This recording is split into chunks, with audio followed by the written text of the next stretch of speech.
Now we're all set. Good morning, class. Before I begin today, I wanted to ask you all a question. What is served but not eaten? If you thought of a tennis ball, that is correct. I'd also accept Matchkawas.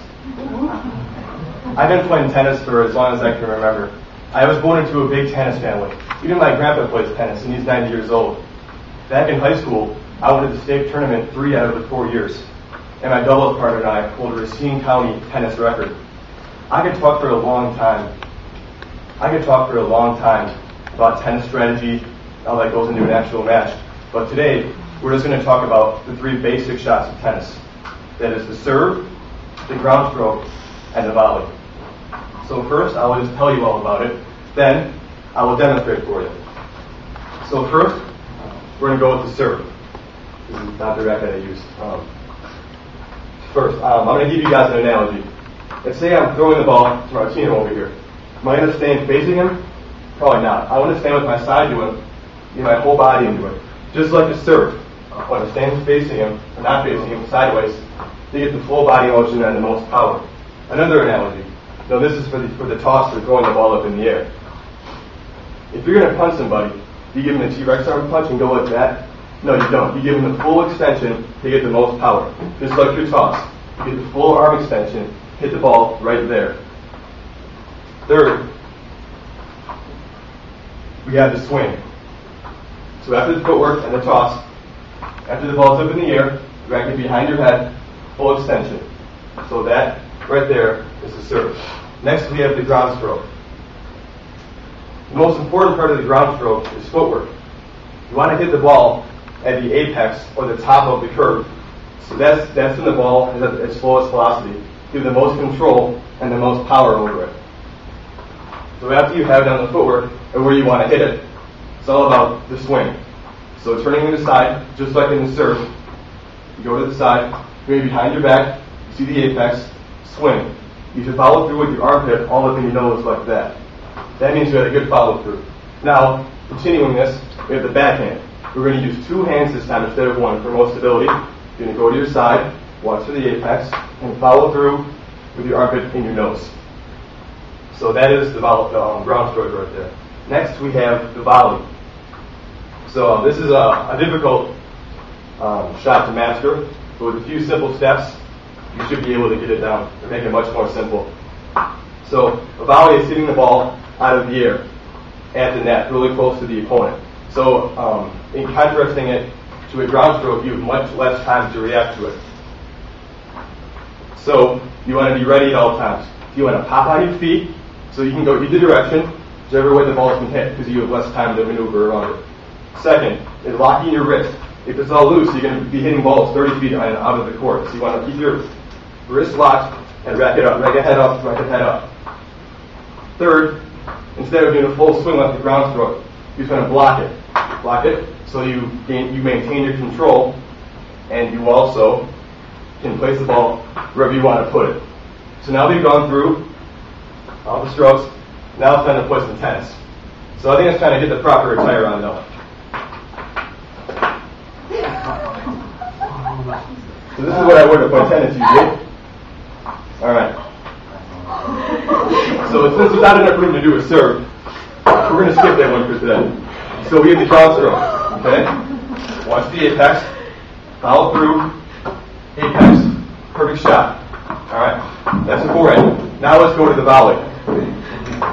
Get a pop, block, and block it. Pop, block, and block it. Pop, block, and block it. Got it? Alright, sorry about that. So that's how you play tennis right there. If you have any questions for me concerning tennis strategy, technique, or my sexuality, I'm here to answer any questions for you. Thank you very much.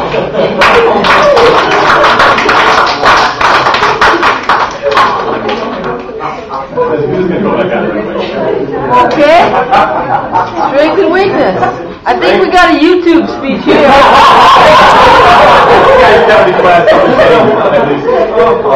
I am going to sell this card to the highest bidder. What's that? Okay, strength and weakness. Strength, I took the class entertained. I felt confident about it. Weakness, I was moving around a lot, so that could have been distracting. Okay. Comments? Matt, Bill, you look sexy. That's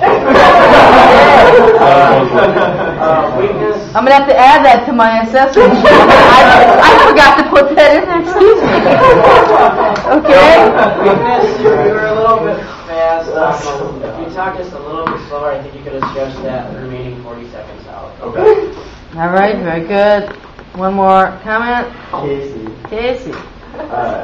First off, I gotta know what sister's outfit was that? Oh, I wore that in high school. That's my case colors. No, I'm just playing. It's my little sisters. No, but your strength was that definitely had the crowd into it. I mean, I really was involved with that speech. It was a good speech. Your weaknesses, you definitely were doing that toe tap and you're moving around a little bit, but other than that, I thought it was really good. Thank you. You could put tap dancing shoes on. Great. Yeah. Okay. All right, several things. I didn't hear you say your name in the first part of the speech. Could have missed it. If it's there and you see it, let me have an email, but I don't think it was there. Then, there's just one part that I thought you said, this isn't the racket I use. Did you say that? Oh, it's like an older racket. Okay, again, Smaller, so same thing as before. That's a negative. You pull the, why are you saying that? If it's not the racket you use, why'd you bring it? It moves the audience away from with you, from being with you. So just eliminate that sentence over there. Just, again, nothing that moves away from the topic. Extremely clever analysis. You analyzed the audience. You knew, what would get them going. And you did that, and so that was extremely clever. Very good timing with what you had. There might have been a little problem with the tennis ball, possibly, bashing someone on the head over here. But you even, you thought that out. Not sorry about that. You really worked the crowd extremely well once you had the courage part to do it. It seemed like you memorized the introduction. Did you? I had an idea. Okay, because you'll see that you said it, and then you start it, and then you have to start from the beginning of that sentence again and repeat it, which is normally something that happens with memorization. And as you can see from the latter part of the speech, you didn't have to do that, and you were very engaged with the audience, so don't. Nice topic choice. Thank you.